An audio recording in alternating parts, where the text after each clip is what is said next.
Alright, now it's time to come to final verdict for pretty much every other C3 Let's Play Spree hack I've covered. Let's play teacher and grade all of these. K16, Story of Steel by Eevee. Yes, I've gone over this already. Nice hack overall, and it's a breath of fresh air with yet again another new character. And so far it looks like the story is pretty alright, except I can't help but notice the vampire's name is Scarlet. Was that intentional to reference Toho like that? I mean, we have the vampire sisters Flandre and Remilia, so yeah. For some reason you can't run at normal speed like you would in every other Mario hack, strangely enough. The first boss, I think it was Titan, yes, is sort of difficult. The second one, however, is not so much.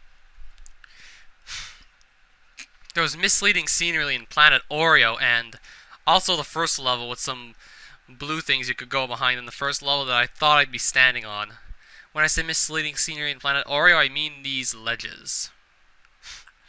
Final verdict, after all this, I'd say 80%.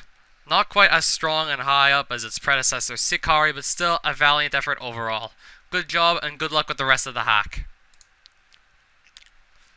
Super Mario Axiom by Junior Sword 448. Nice hack overall, but weird and poor sounding song for the first level. Go watch that if you haven't heard it. I think there's a door you accidentally left in that lets me skip a bunch of Iggy's castle. The Iggy boss is kind of difficult in that tiny room, especially when you gotta hit the on block considering he's jumping everywhere shooting fire. Worst of all, there's a faulty midway entrance in Iggy's castle, so if you get the midway point in Iggy's castle, then die, he'll pretty much respawn in that where that screenshot is, and you'll be forced to reset the game at this point. The rest of the hack was fine, however, but that one game breaker did a lot of damage. 60%. As I said a little earlier, the game breaker in Iggy's castle harms the entire product as a result. This isn't the first time this happened. This isn't the first time a game breaker just harmed the entire thing. There was the first incarnation of Forgotten Purpose. Since then, that's improved. Abusion by Sogomon Solver. Extremely creative, though frustrating to figure out how to simply start the game. I admit that's probably the most creative part of the hack. The difficulty paces well, and things are just well designed in general, and eventually leads into Kaizo. Yes, we were warned of this. Well designed even in the Kaizo areas, this happens rarely that someone can actually make a good Kaizo hack. Unfortunately, I can't form a complete opinion on the level since I can't even beat it, because yeah, either the Kaizo levels suck too much, or they're so hard that I'm unable to complete them. Final verdict? None, because I don't rate Kaizo since they use a whole different set of criteria for their quality standards. Some of the things you can't get away with in normal hacks, you'd get away with perfectly fine in Kaizos, like, of course, the unfair difficulty. That's what defines Kaizo in the first place. For the Win Mario by Jack the Spades. Great gimmick, but the main fault is the over-hyper difficulty. This whole Frozen Solid level is just, yeah. Especially this very first setup. There is hardly any place to stand without getting hit by something while frozen. I mean, the ledge to the left of Mario has the bumpy on it. Trying to stand below him, there's a dig and chuck with the rock. Trying to stand on the platform with the dig and chuck, even if you move him, he'll still probably try and run up and charge at you from, well, down there, where the question block is. I'm trying to stand on the ledge to the left of Mario that doesn't have the bumpy on it. Maybe the best option at this point. It requires extreme caution to beat this one. House of the Lost is so confusing I can never figure it out. The airship makes an already hellish level theme even more hellish with wind. Yeah, I've had bad experiences with airships. Don't make it worse, please. Rainbow Power requires too much accuracy to do legit. However, cooling ideas included the upside down level, the hungry fish, the aesthetic run, though frustrating at times, the key juggling, though most of these were held down by difficulty. This is also hard to tell what's going on here in Forest Ghost House. It's kind of like an optical illusion.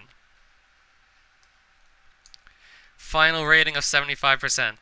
Special in its own regards, but it only really opens itself to a small niche of skilled players rather than the casual players, which is a huge loss for something as cool as this. Raycon V73. SMW and the Forgotten Purpose. Well, the second demo of it, I've already played the first. Firstly, the warp that led you to the bonus game in 1-2 has been fixed. Graphics and music are great, levels are engaging. He's got very friendly introductions to all the new enemies he's implemented. The second boss, that apparently is called the Frenzied Toroko, I looked this up, is tough for sure. I mean, that was like the last boss in the crater, except it was reskinned to look like Scorpion throwing his drones. The exitless cave is sort of tedious to do all in one run. And the spirit that talks to Mario interrupts the game, / becomes a nuisance if you've already read the dialogue before. Like, I think I died a couple times in Exitless Cave and had to just sit through the dialogue again and again just because I was passing through that part of the level. Is it really necessary to interrupt the game like that? Like, really? The third boss never truly ends. So how do we know for sure where the demo ends? Well, I guess it kind of ends there if there's no way to pass that third boss, so yeah. 75%. Upgrade from both the other hacks you've made, the demos of, anyway. More memorable than your earlier hack demos. It seems you are finally taking my advice, making a full-length hack and letting your ideas take off rather than hindering them with the easy difficulty of World 1. Now it's time for Electra by WeegeeBen. This is the guy who makes the Crapsack hack series, who's known as Ben the Hacker. He can talk the talk. Let's just see how he walks the walk. Very fresh transformation hack. Interesting story. Well, yeah. I'm pretty sure a lot of it piggybacks off of Super Sky. It does a really good job honoring the actual game it's based off of, though we can't say that WeegeeBen did this alone. WeegeeBen had contact with Reese. Well, I don't even remember his last name. Anderson, I don't know. This guy. That was the guy who actually made Super Sky, Reese. Known as Runnin' Riz, because I don't think he wanted to give his real name or something, I don't know. WeegeeBen and Reese were talking as this hack was being built, so WeegeeBen could ask Reese what he needed to do to better follow Super Sky. Amazing title screen that shows that Sky really is a badass. Great variety of scenery for one planet. Unfortunately, I found the glitch in which half the gold pins after collecting one don't disappear, and you can recollect this gold pin over and over again.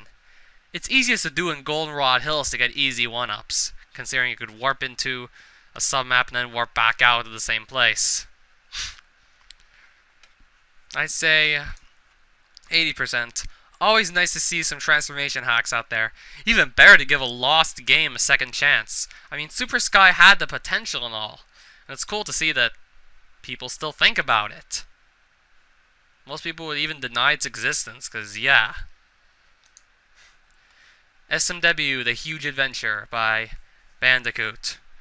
Feels like an ordinary Mario game, unlike most of the hacks I've played recently. Relaxing, really. Good step into chocolate Super Mario with hacking, because yeah, this was Bandicoot's first step into non-vanilla resources, and it turned out alright. Not very memorable because the expectations and barriers of SMW hacks have been skyrocketing. However, there are some good ideas like the Frozen Rapper Cave. This was pretty cool. Stuff going through the bottom of the screen, coming out the top. He used it cleverly for, well, these setups where you have to jump over the rocks and between the fuzzies. Though my biggest concern with the ace coin counter is two of the coins in the first level. How do you get these coins, like, that are in each of these screenshots? I have no way to pass through the floor, so I really don't know. Due to the fact that there's so many more special hacks out there, I'd say only a 70%. Decent for sure overall, with some really cool features in it, especially the dragon/ace coin counter and the potential reward for finding every ace coin. I wonder if there's going to be a way to implement that, because yeah, that would be pretty cool. Give people an actual reason to go find dragon coins, known as ace coins in, well, the SMB3 version, or I think this was Super Mario Advance that had those A coins, so yeah. Lastly, and certainly not least, 100 Rooms of Enemies by Dies of Devon. Very fresh gimmick hack and very engaging since the main incentive is to clear the whole 100 rooms. It's tedious to redo everything, but then again, Paper Mario The 1000-Year Doors Pit of 100 Trials went like that too. Like, you could skip some rooms, but I think that was done at random. A great challenge to either complete 100% or compete for the high score against your buddies. get through the furthest. There were a few cheap shots I ran into that just ruined my entire run. Namely, the one that really pissed me off. In one room between floors 80 to 90, I don't remember what the number was, Yoshi flies, and in the next room, he suddenly doesn't fly. I go over the edge thinking I can fly, then realize, oh shit, I can't, and once I do realize, it's far too late, and I'm dead. Yeah, the arcade style was great. It's very rare to see actual Super Mario World ROM hacks that are restricted to one screen that actually come out right. One screen level hacks are a rare commodity. So far, I've played this and Digikayomi's Hackeray Adventure mission. When it came to one screen hacks, that's it. Nothing else. Rating would be 82%. So yeah, this was probably the best of the stuff I've played in the C3. It truly has that arcade spirit, plus the challenge/competitive aspects of the arcade machine genre. Best of all, no quarters are mandatory to continue playing. At least this guy won't be able to bully you out of your quarters like a bunch of arcade machines I can imagine. It brings me back to Sailor V with the bad controls on purpose. You still want to keep playing despite the fact it's just god-awful controls. You'll probably lose a lot of quarters that way. So that ends that. And now that I've done all the C3 Let's Play submissions and given all the final verdicts, I'm going to be doing something I never thought I'd have been doing. Or I never hoped to be doing. I think it was last Friday. Actually, it was the C3 Friday. I wanted to make one of the biggest mistakes of my life. No, not really one of the biggest mistakes of. I wanted to make a pretty huge mistake. I was in a Skype call with the C3 group. I went to pull a random hack to play to cure the boredom. And then things got interesting. Because I picked up, yup, Hammer Brother Demo 3. As I was playing it, people were actually wondering what the hell I was playing, so I decided to screen share. Of course, things slowed down to a crippling halt, because, yeah, I think I was like at 5 frames per second, but I was safe scumming anyway, so not like it mattered that much. And then, apparently some of the people in that Skype chat actually knew of the hack somehow. I thought the hack was really unknown, and the cheat master just brought it to the light and doomed us all. Hilarity really began at the football stadium level. I'll tell you more about it once I actually get there. Wait, did I just say, once I actually get there? Yes, I did. Yup. I know this isn't going to be easy for me to say, but, ladies and gentlemen, it has to be done. I picked up this hack, and now I need to put it away for good. Next Let's Play is going to be Hammer Brother Demo 3. Because I love you all.